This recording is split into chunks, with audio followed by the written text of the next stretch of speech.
Sir आपने भी इतने साल लगाए हैं फील्ड में, तो मुझे आपसे पूछना है, कोई एक ऐसा केस है जो आपको हमेशा याद रहता है कि ये थोड़ा सा ट्रिकी केस था जो आपने जहाँ पे हेयर ट्रांसप्लांट किया और वो आपके बड़े करीब है दिल के? मैं 2 केस बताता हूँ, एक केस हेयर लॉस का और एक हेयर ट्रांसप्लांट का। ठीक है। सो हेयर लॉस का एक केस मेरे पास में आया था and he was keeping a cap on his head और मेरे पास बोला कि डॉक्टर मेरा हेयर लॉस हो रहा है।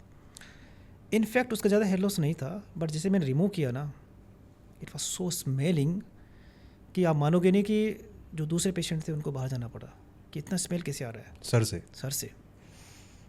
सी वी आर द डॉक्टर्स, हम इस चीज़ को फिर बिल्कुल वो नहीं Obviously, करते। हाँ। फिर मैंने उनसे पूछा कि तुमने क्या यूज़ किया इसके ऊपर, कि डॉक्टर मैं ना एक वर्जिन कोकोनट ऑयल लगाता हूँ जो कि मैं डायरेक्ट केरला से मंगवाता हूँ। He was using that for 2 years without washing the scalp. मैंने उसको सीधा ओटी में लिया, मैंने कहा इसका ऑपरेशन करो पहले, I want the clear scalp. बोला सर मैं वॉश कर लूँगा। मैंने कहा तुम वॉश करने वाले हो गया तो 2 साल पहले वॉश कर लेते उसको। मैंने को आधा घंटा लगाया एंड आई जस्ट क्लीन्ड, जैसे हम सर्जिकल क्लीन करते हैं ना, वो क्लीन किया। इतना मोटा लेयर था उनका, ठीक है, और अंदर देखे तो बाल ठीक ठाक थे उनके। इट वाज नॉट ऐसे बिल्कुल क्लीन नहीं था। उनको मैंने बाल दिखाए, मैं कहा तुम्हारे पास बाल हैं ऑलरेडी, और अगर मैं 2 साल ट्रीटमेंट अच्छा लेता ना तो डबल आपके ग्रो कर जाते, ठीक है। और बड़ा अच्छे से काउंसलिंग किया उसका, और फिर फाइनली ही वाज लाइक उस साइकोलॉजिकल इम्पैक्ट से बाहर निकला। दिस इज़ वाद केस जो मैं कभी नहीं भूल सकता, है ना। And he is also remembering me कि डॉक्टर मुझे काफ़ी डांट दिया आपने। मैंने कहा डांटना आपके लिए है ना।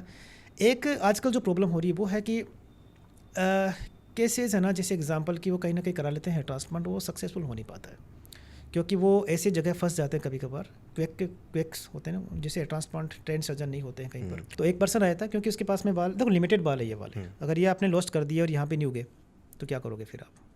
तो उसको हमने काफ़ी उस पर काम किया, ठीक है, उनके, and he was like he wanted kind of hair on the scalp. तो फिर हमने कुछ बाल यहाँ से निकाले, कुछ बियर्ड से निकाले, चेस्ट से निकाले, एब्डोमेन से निकाले।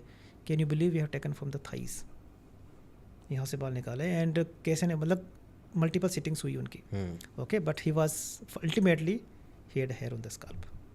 तो हाथ और पैर के बाल भी काम आ जाते हैं? काम हो सकते हैं लिमिटेड, जहाँ भी बाल है वो मैं काम ये है। कहूँगा कि आपको जैसे इन जनरल जैसे कि 80-90% केसेस के अंदर तो क्या होता है कि हम पीछे से और बियर्ड से बाल निकाल लेते हैं।